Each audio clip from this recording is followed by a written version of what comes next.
Elementary schools కి juvenile homes కి తేడా చచ్చిపోతోందా? ప్రాథమిక పాఠశాలలన్నీ బాల నేరస్తుల శిక్షణాలయాలుగా మారిపోతున్నాయా? 6 నుంచి 11 సంవత్సరాల మధ్య వయసు పిల్లలకు ఎవరు నిజమైన సంరక్షకులు? అమ్మా నాన్నలతో కంటే ఎక్కువ సమయం స్కూల్లోనే గడిపే ఈ సైజు పిల్లలకు ఎవరు కాపలా ఉండాలి? విద్యాబుద్ధులు నేర్పే టీచర్లే వాళ్ళ ఆలనా పాలనా కూడా చూడాలన్నది కనీస ఇంగితం. మరక్కడ టీచర్లుగా నడుచుకుంటున్నారా? అయ్యవార్లలో ఎందుకింత అసహనం, ఆక్రోశం?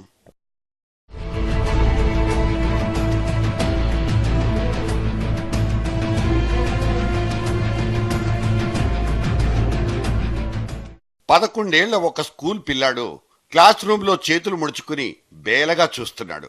ఎదురుగా 2 టీచర్లు. కళ్ళ నిండా క్రూరత్వం, ఆపకుండా విపరీతంగా బెత్తం దెబ్బలు. ఏడవడానికి కూడా శక్తి లేక ఆ కుర్రాడు అక్కడే కుప్పకూలిపోయాడు.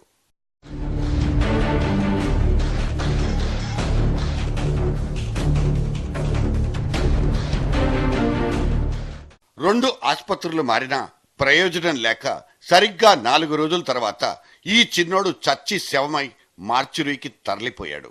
మధ్యప్రదేశ్ బిటూల్ నగరంలో జరిగిన ఈ ఉదంతం దేశవ్యాప్తంగా ఒక తాజా సంచలనం. ఇంతకు వీడు చేసిన నేరమేంటో తెలుసా? స్కూల్లో ఒక వాటర్ బకెట్ పగలగొట్టడం. ఇది ఒక 5th స్టాండర్డ్ పిల్లాడి ప్రాణం ఖరీదు. ఆ 2 టీచర్లే ఇక్కడ హంతకులు. నేర చరిత్రలోనే ఇదొక అరుదైన విషాద ఘట్టం.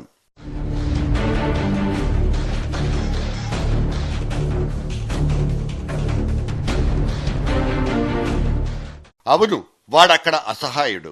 ఆ 4 గోడల మధ్యే కాదు, వాడి ప్రపంచం మొత్తం మీద వాడికి ఎవ్వరూ లేరు.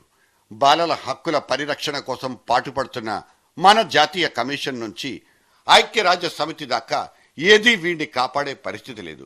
స్టూడెంట్ టీచర్ అనబడే అనుబంధం చావు మీదకు తెచ్చే ఈ బెత్తం దెబ్బల వరకే పరిమితమై భ్రష్టు పట్టుపోయినంత కాలం వీడిక్కడ ఒకే ఒక్కడు, ఎవరికీ పట్టని ఒంటరివాడు.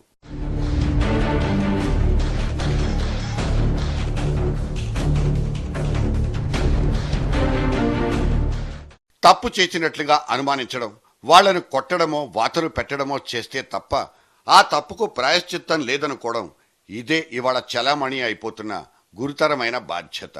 పిల్లల తప్పుకు కనీస భౌతిక శిక్ష ఒక బెత్తం దెబ్బ. కానీ అది ఇప్పుడు చావు దెబ్బగా మారుతోందా?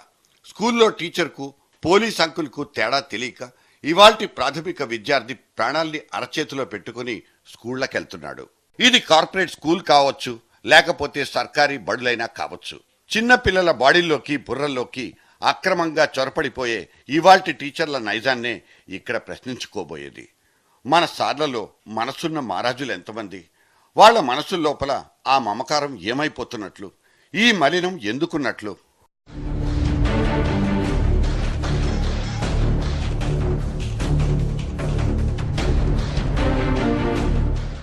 మధ్యప్రదేశ్లో బెత్తం దెబ్బలకు బలైపోయిన సదరు అభాగ్యుడి కేసు వేగంగా దర్యాప్తవుతోంది. ఇప్పటికే 2 టీచర్లు అరెస్ట్ అయిపోయారు. కానీ ఒక ప్రశ్న మాత్రం మన అల్మారాల లోపలే అలాగే ఉండిపోయింది. ఈ వ్యవస్థను పట్టాలెక్కించలేమా? బలిపీఠం ఎక్కిన బాలానందాన్ని కిందికి దించుకోలేమా? నిజానికి ఈ శిక్షకు పాత్రుడు వీడు కాదు. జాలి దయ రెండూ లేని లేఖితనంతో లేత మనసుల్ని చితకబాదేస్తున్న ఈ శాల్తీల్ని టీచర్లుగా ఎంపిక చేసి ప్రతి నెలా జీతాలిచ్చి పోషిస్తున్న మన వ్యవస్థనే ఇక్కడ బెంచి మీద నిలబెట్టాల్సింది. ప్రాణాల మీదకి తెస్తున్న కార్పొరల్ పనిష్మెంట్ అనబడే ఈ శారీరక దండన నుంచి పిల్లలకు విముక్తి ప్రసాదించాలంటూ రైట్ టు ఎడ్యుకేషన్ చట్టం ఆదేశించింది కూడా. సో క్రమశిక్షణలో పెట్టడమన్న సాకుతో పిల్లలకు భౌతికపరమైన శిక్షలు విధిస్తే అవి కాస్త తీవ్ర గాయం లేదా చావుకి దారితీస్తే సదరు టీచర్ని అపరాధిగా బోనెక్కించాలని మన దగ్గర కఠినమైన చట్టం కూడా రాసింది.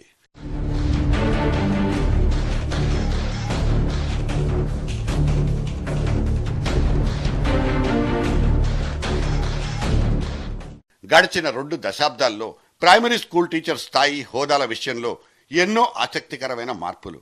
నిర్బంధ విద్యనందించే చట్టం అమల్లోకి వచ్చిన తర్వాత పిల్లలకు భరోసా వచ్చింది. ప్రభుత్వాల ఇమేజ్ కూడా పెరిగింది. కానీ సదరు పిల్లల వృద్ధి, వికాసాలకు బాధ్యత వహించాల్సిన టీచర్ల విలువలు మాత్రం అడుగంటిపోయాయి. స్కూల్ టీచర్గా కంటే జీతం రాళ్ల కోసం పనిచేసే ఒక ప్రభుత్వ ఉద్యోగిగానే ఇతను చలామణి అయిపోవడం ఆందోళనకరం కాదా? సమాజంలో అన్ని వేగంగా మారిపోతున్న టీచర్ల జీవితాల్లో మాత్రం మార్పులు లేవు. చూడ్డానికి మేడి పండులా కనిపించే టీచర్ ఉద్యోగాలు పొట్టవిప్పి చూస్తే అన్నీ లొసుగులేనంటూ సగటు ఉపాధ్యాయుడు నిశ్శబ్దంగా ఏడ్చుకుంటున్నాడు. ఇవాళ నడుస్తోంది 5 వరహాలతో తృప్తి పడిపోయే అయ్యవార్ల కాలం కాదు. సదరు జమానా 25 ఏళ్లకు ముందే పారిపోయింది. తమ వృత్తికున్న గౌరవం, తమ ఆశీర్వాదానికి ఉన్న బలంతోనే అప్పట్లో అయ్యవార్ల కడుపు నిండిపోయేది. అట్రాక్టివ్ ప్రొఫెషన్స్ జాబితాల్లో ఇవాళ టీచర్లు లేనేలేరు. ఆర్థిక పరమైన ఆశలు, ఆశయాలు ఇవాల్టి యువతను టీచర్ పోస్టుల వైపు చూడనివ్వడం లేదన్నది కనిపిస్తున్న నిజం. వేరే దిక్కులేక అనాసక్తిగానే టీచర్లుగా సెటిల్ అయిపోయిన ఓ టైపు మనుషులంతా తమ అసహనాన్ని, ఆక్రోశాన్ని ఇలా పిల్లల మీదకు మళ్లిస్తున్నారా? తమకున్న సినిమా కష్టాల్ని ఇలా బెత్తం దెబ్బలతో తీర్చుకునే పైశాచికత్వానికి అలవాటు పడిపోయారా?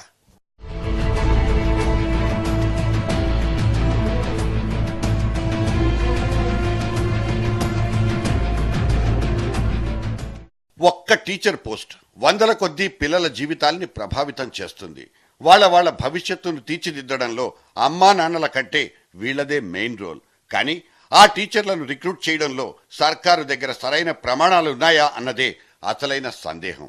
ఇవాళ టీచర్ ఉద్యోగాల కోసం క్యూలు కట్టే వాళ్లలో అసలు టీచర్లకు ఉండాల్సిన కనీస క్వాలిటీలు, క్వాలిఫికేషన్స్లు ఉన్నట్టా లేనట్టా? క్వాలిటీ ఉన్నవాళ్లు టీచర్ల ఉద్యోగాల కోసం రావడం లేదా? పై సంపాదనకు ఆస్కారం లేదని, పైకి ఎదగాలంటే కుదిరి చావదని టీచర్ ఉద్యోగాలకు ఎవ్వరూ ముందుకు రావడం లేదు. అందరూ దూరంగా జరుగుతున్నారు. డిమాండ్కు తగినంత డబ్బులు దొరుకుతాయన్న భరోసాతో టీచింగ్ స్పిరిట్ ఉన్న క్వాలిటేటివ్ టీచర్లందరూ ప్రైవేట్, కార్పొరేట్ స్కూళ్లకే సరెండర్ అయిపోతున్నారు. దాని ఫలితమే సర్కారీ స్కూళ్లలో ఈ చావు కేకలు.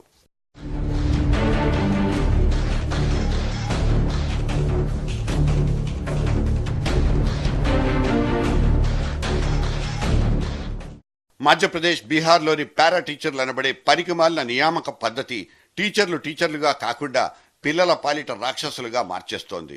ఇవాళున్న టీచర్ ట్రైనింగ్ సెంటర్లలో సగానికి సగం పక్కా బోగస్ కంపెనీలే. సుప్రీంకోర్టు ఆదేశాల మేరకు మహారాష్ట్రలో విచారణ చేపట్టిన జస్టిస్ జేఎన్ వర్మ కమిషన్ విద్యా బోధనలో డిప్లొమాలిచ్చే 300 సంస్థల్లో అసలైన క్వాలిఫికేషన్లున్నవి కేవలం 44 మాత్రమేనన్న నిజాన్ని పసిగట్టి షాక్ అయిపోయింది. ఇంటర్మీడియట్ పాస్ అయి ఉండడం, ఒక నామ్కే వాస్తే రిటర్న్ టెస్ట్ రాసి పాస్ అవ్వడం అక్కడితోనే సరి. ఒక టీచర్ ట్రైనింగ్ స్కూల్లో జాయిన్ అవ్వడానికి ఇంతకంటే గొప్ప అర్హతలేవి ఇక్కడ అక్కర్లేదు. 6 నుంచి 11 ఏళ్ల లోపు వయసు, ఇదే పిల్లల జీవితాలకు అత్యంత కీలకం. అక్కడ తిరిగే మలుపులే వాళ్ళ జీవితాల్ని శాసించేది. కుమ్మరి చేతుల్లో మట్టికుండల్లా పిల్లల జీవితాలు సున్నితంగా, చాకచక్యంగా రూపుదిద్దుకోవాలి. ఇటువంటి పువ్వుల్లాంటి పిల్లల్ని కంటికి రెప్పల్లా కాపాడుకోవాల్సిన బాధ్యతను టీచర్లు మనసా వాచా ఫీల్ అవ్వాలి.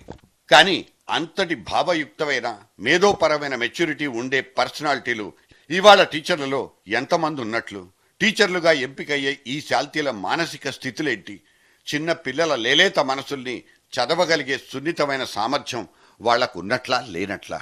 ఇక్కడ అత్యంత దురదృష్టకరమైన విషయం ఏమిటంటే, టీచర్ ట్రైనింగ్ సర్టిఫికేట్ సైతం అన్ని కోర్సుల్లాగే కరెస్పాండెన్స్ కోర్స్ ద్వారా కూడా దొరికేస్తోంది. కొన్ని యూనివర్సిటీలు అయితే టీచింగ్ డిప్లొమా కోర్సుల్ని తమ అవసరాలు, అనుకూలతలకు తగ్గట్టు ఏడాదికి, ఏడాదిన్నరకు కుదించుకుంటూ పోతున్నాయి. ఈ డ్యూరేషన్లు థియరీ, ప్రాక్టికల్స్ కి సరిపోవని తెలిసినా పైసలు కట్టించుకుని నేరుగా సర్టిఫై చేసి పంపేస్తోంది మన యంత్రాంగం. ఇటువంటి సర్టిఫికెట్ల నుంచి ఉద్యోగాల్లో సెటిల్ అయిపోయిన అయ్యవార్లకు తర్వాత రోజుల్లో అంతులేని మనోవేదన, మానసిక రోదన, టోటల్గా ప్రత్యక్ష నరకం. మన దేశం మొత్తం మీద 5,30,000 మంది కాంట్రాక్ట్ టీచర్లు.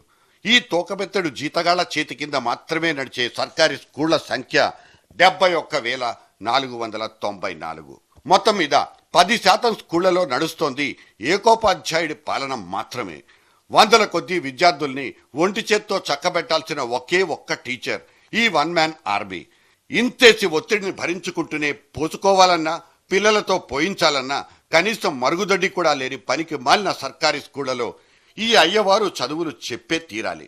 బతకలేక బడిపంతులమైనందుకు మాకీ శాస్తి జరగాల్సిందేనంటూ ఉస్సూరంటూ ఉద్యోగాలు వెలగబెట్టే దౌర్భాగ్యం ఇవాళ కొంతమంది టీచర్లది. పాత కొత్త టీచర్ల వేతనాలలో కనిపించే స్పష్టమైన వ్యత్యాసం ఎంత చేసినా పూర్తి స్థాయి టీచర్లుగా గుర్తింపు దొరకని కాంట్రాక్ట్ ఉద్యోగాలు ఈ వృత్తిలో ఓపికను, వివేచనను, సహనాన్ని నశించిపోయేలా చేస్తున్నాయి. దీని ఫలితమే పిల్లల మీద ఈ ప్రతాపం చూపే సీన్లు.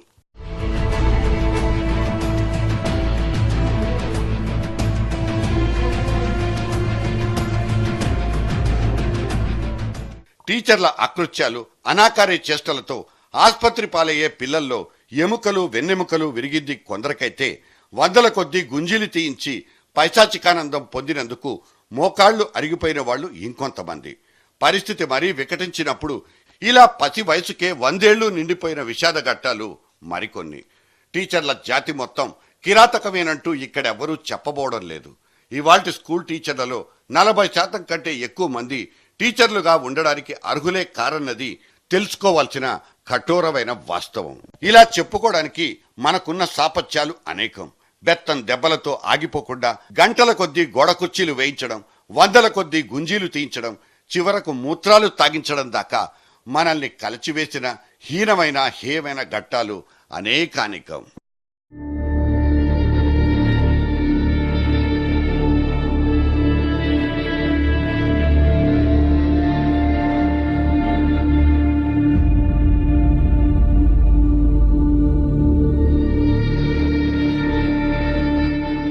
అందుకే మధ్యప్రదేశ్ బిటూల్ స్కూల్ కేసులో ఈ ఇద్దరు టీచర్లనే కాదు, ఏకంగా అక్కడి ప్రభుత్వాన్ని కూడా రెస్పాన్సిబుల్ చేయాలంటోంది సివిల్ సొసైటీ.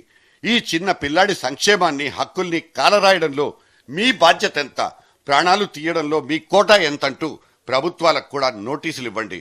బాధ్యత మర్చిపోకుండా మీ రాష్ట్రాల్లో మీ టీచర్లకు ఎటువంటి ట్రైనింగ్ ఇస్తున్నారో అఫిడవిట్ రాసివ్వమంటూ ఆయా సర్కార్లకు తాకీదులు ఇవ్వండి అంటూ నిలదీస్తోంది కూడా. నేరం సర్కారోడిది, శిక్ష మాత్రం చిన్నారులక? చెప్పండి యువర్ ఆనర్.